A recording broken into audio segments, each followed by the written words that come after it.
de grâce, ce moment de vérité, ce moment de faveur que le grand Créateur nous donne en ce jour béni. Nous voulons saluer toutes les personnes qui nous regardent maintenant de chez elles, de leur maison, de leur bureau, sur les smartphones, sur la télévision. Recevez la paix et le shalom de Dieu chez vous. Je suis donc le Vendée Skanda et aujourd'hui nous allons parler d'un thème assez important, une situation exceptionnelle, message exceptionnel. Et aujourd'hui, le message qui sera pour nous un message d'espoir et le message qui concerne justement cette pandémie qui maintenant est mondiale, qui est planétaire, qui a commencé justement donc à détruire l'humanité, à mettre un terme à nos espérances, à nos espoirs, à nos projets de mariage, projets d'investissement, projets de voyage, projets même liés à l'école, tous les projets. Aujourd'hui, c'est comme si l'humanité s'est arrêtée pour un instant, c'est comme si l'humanité a fait un break, a fait un arrêt, est mis comme en veille. Nous voulons simplement vous dire que si aujourd'hui tout semble difficile et compliqué à comprendre et qu'on a l'impression que demain sera pour nous un jour difficile, un jour sans espérance et sans espoir, laissez-moi vous dire qu'il y a encore de l'espoir en Jésus-Christ de Nazareth. Donc voilà qu'aujourd'hui, on parle du Covid par-ci, du Covid par-là, tout ce qui se fait autour des activités, des centres d'intérêt de l'humanité, tourne autour du Covid. Il n'y a plus rien aujourd'hui sans le Covid. Mais souvent on me dit qu'en dehors du Covid, et même après le Covid, l'homme a été, l'homme est et l'homme sera. Et quand je dis l'homme, je fais allusion à l'homme qui connaît, qui craint Dieu, l'homme qui, ma foi, aujourd'hui, a investi ou a placé sa confiance, son espérance en une seule personne que j'ai nommé mon Seigneur, mon Dieu, le Tout-Puissant, celui qui est l'alpha et l'oméga, le commencement et la fin de toutes choses, la rose de Sharon, celui qui est l'Adonai, celui qui est El Elyon, celui qui est le merveilleux, le trois fois saint, et qu'on appelle affectueusement le Shalom ou Hachem. Alors, nous voulons parler de quelque chose d'essentiel, de particulier, qui est le fait qu'aujourd'hui, tout ce qui peut être destruction comme mort est mis sous le couvert, sous la couverture du Covid. Parce qu'on vous dit que des hommes peuvent mourir, des hommes peuvent être affectés, peuvent être détruits, mais justement parce que autre chose peut tuer et ne pas être lié au Covid. Et je veux parler ici de ce mystère lié au fait que des personnes sont touchées, sont détruites, sont affectées, parce qu'en dessous de l'affectation ou de la douleur qu'ils peuvent ressentir, ou de la douleur qu'ils peuvent avoir à subir, en dessous il y a une forme très subtile, très cachée, très voilée de la sorcellerie. À ce propos, pour donner justement un justificatif, un fondement scripturel à mes propos, laissez-moi vous lire un texte tiré du livre de Luc chapitre 22, verset 1 au verset 3. Nous lisons. La fête des pains sans levain, appelée la Pâque, approchait. Les principaux sacrificateurs et les scribes cherchaient les moyens de faire mourir Jésus, car ils craignaient le peuple. Verset 3. Or, regardez bien, or Satan entra dans Judas, surnommé Iscariote, qui était du nombre des 12. Regardez, or Satan entra dans Judas, surnommé Iscariote, qui était du nombre des 12. Et Judas allait s'entendre avec les principaux sacrificateurs et les chefs des gardes sur la manière de le leur livrer.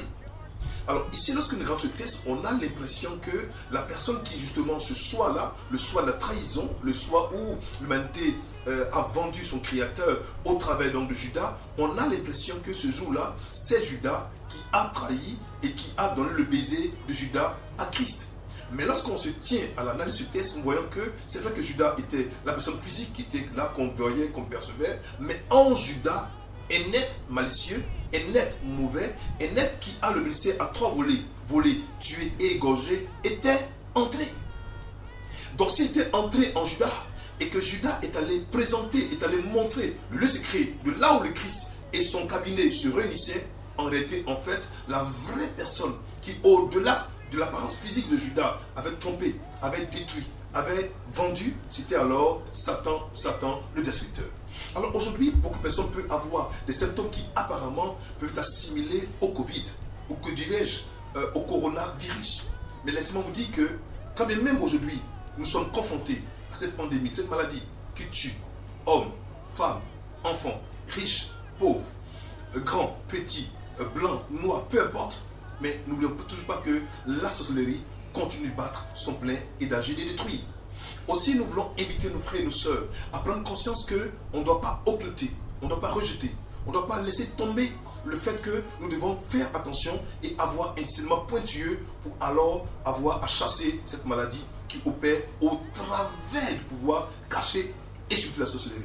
Je voudrais prier avec vous qui m'écoutez maintenant pour vous dire que je suis convaincu d'une chose, qu'il y a des personnes qui sont malades aujourd'hui, qui sont malades apparemment du Covid, mais qui sont malades du Covid parce qu'ils ont été contaminés, mais parce que c'est une œuvre, c'est un projet, c'est une manigance de la sorcellerie. L'on demande de dire que c'est tellement que toute personne qui meurt de Covid est forcément morte de la sorcellerie. Non. Mais laissez-moi aussi vous dire aussi que l'effet inverse aussi est aussi acceptable.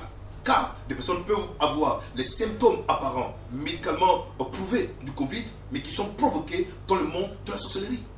Et j'ai un remède à cette situation, j'ai un médicament pour cette situation, j'ai un antidote pour cette situation déjà. Et ce que nous allons pouvoir donner, c'est quoi? C'est le nom de Jésus-Christ de Nazareth. Alors voici qu'un jour, Pierre et Jean vont être en train d'aller au temple. C'est dans Luc donc à chapitre 3. Et c'était à l'heure de la prière, à la 9e heure de la prière déjà. Ils vont rencontrer un paralytique qui se trouvait justement donc à la porte du temple. Et ce monsieur qui avait l'habitude de mendier, qui depuis près de 40 années était assis à cet endroit et qui mendiait, et qui assurément le Christ dans sa venue constante et récurrente au temple a dû le rencontrer, ce monsieur va encore vouloir demander l'aumône à Pierre et Jean. Alors, lorsqu'il va leur demander l'aumône, Pierre et Jean vont le regarder attentivement et vont lui dire une phrase qui restait vraiment notable encore dans l'histoire de la chrétienté. Ils vont dire, nous n'avons ni or, ni argent, mais ce que nous avons, nous allons te le donner. Et la Bible dit que Pierre va le prendre par la main et va lui dire, au nom de Jésus-Christ de Nazareth, lève-toi et marche. Et ce qui m'a intrigué, ce qui m'a plu dans cette affaire, c'est que Pierre était conscient qu'il n'avait pas d'argent. Pierre était conscient qu'il n'avait pas d'or. Mais Pierre était conscient de ce qu'il avait. Il avait quoi? Le nom de Jésus. Et aujourd'hui, pour vous qui m'écoutez, pour vous qui me regardez, quelle que soit la portée, quelle que soit l'ampleur de la douleur, de la souffrance, de l'épreuve que vous traversez maintenant, je suis convaincu d'une seule chose, le nom de Jésus-Christ que Pierre avait, dont Pierre était conscient qu'il possédait déjà, a été l'âme par laquelle ce paralytique qui depuis 41 années avait été confiné, avait été rabaissé, avait été fatigué. Ce jour-là, ce monsieur a marché. Et nous allons lire ce texte encore, mais au verset 10, qui pour moi est un élément assez important. Et lorsque nous allons lire ce texte dans le chapitre 4, à partir du verset 10, un élément très important ici est relevé qui m'interpelle. Alors, en le verset 13, pardon. Lorsqu'il vit l'assurance de Pierre et de Jean, il fut étonné, sachant que c'était des hommes, regardez bien, sachant que c'était des hommes sans instruction, et il est reconnu pour avoir été avec Jésus. Verset 14. Mais comme il voyait là, près d'eux, l'homme qui avait été guéri, il n'avait rien à répliquer. Alors, je suis compris qu'en fait, aujourd'hui, si nous répliquons, si nous crions, si nous pleurnichons, si nous sommes effrayés, c'est parce que beaucoup de personnes, mieux, beaucoup de chrétiens aujourd'hui, ne savent pas quel est l'héritage que leur Créateur, leur Père, leur Maître, leur Dieu leur a laissé. Mais Pierre et Jean en étaient extrêmement conscients. Ils avaient quoi? Le nom redoutable, le nom puissant, le nom merveilleux, le nom percutant, le nom établi dans les trois mondes, dans les cieux, sur la terre et dans le Hadès, nom par lequel ils devaient vraiment soumettre l'humanité, soumettre la maladie et arriver à dominer. Et la Bible précise pour dire qu'ils avaient cette assurance. Et lorsque les hommes ont vu la guérison opérée au travers de ce paralytique, alors la Bible précise que personne n'avait quelque chose à répliquer. Écoutez-moi, si aujourd'hui vous mettez votre espérance, votre espoir, votre foi en ce nom précieux, en ce nom puissant, assurément, aucun homme, aucun démon, encore moins une maladie et même une pandémie ne pourra se lever même pour répliquer. Car je déclare l'instant précis que tout ce qu'il y a comme mot, souffrance, douleur, adversité, opposition et même sorcellerie déguisée en Covid ne pourra pas répliquer parce que le Dieu que vous servez a laissé à votre partie un héritage. Et c'est l'héritage de son nom. La Bible dit, à la mention de Jésus-Christ de Nazareth, tout genou doit quoi? Fléchir. Je suis venu ce soir comme un prophète établi sur ta vie. Un prophète circonstanciel dont la parole est une parole d'autorité qui aura pour effet et pour incidence d'affecter un malaise, d'affecter une maladie, d'affecter et de guérir et de résorber un problème reculant que maintenant tu traverses. Là où tu es, là où tu te trouves et que tu m'écoutes, je déclare qu'au nom de Jésus-Christ de Nazareth, reçois maintenant la guérison, reçois maintenant la délivrance et que tout ce qu'il y a eu comme manipulation, comme projet, comme plan, comme tout ce qu'il y a eu comme effet que l'ennemi a eu à planifier, les sorciers du côté de ton père, les sorciers du côté de ta mère sont associés pour te détruire, pour t'imposer une maladie, je déclare maintenant, revêtu, investi du nom transcendant, du nom pénétrant, du nom puissant de Jésus-Christ de Nazareth, je commande et j'ordonne que cette maladie sorte de ton corps au nom de Jésus-Christ de Nazareth. Au reste, Père, Seigneur, garde ton peuple, bénis-les, soutiens-les, fortifie-les. C'est au nom de Jésus-Christ que je déclare que vous ne mourrez pas de mort prématurée, vous vivrez, vous prospérerez et vous annoncerez les bontés de l'Éternel.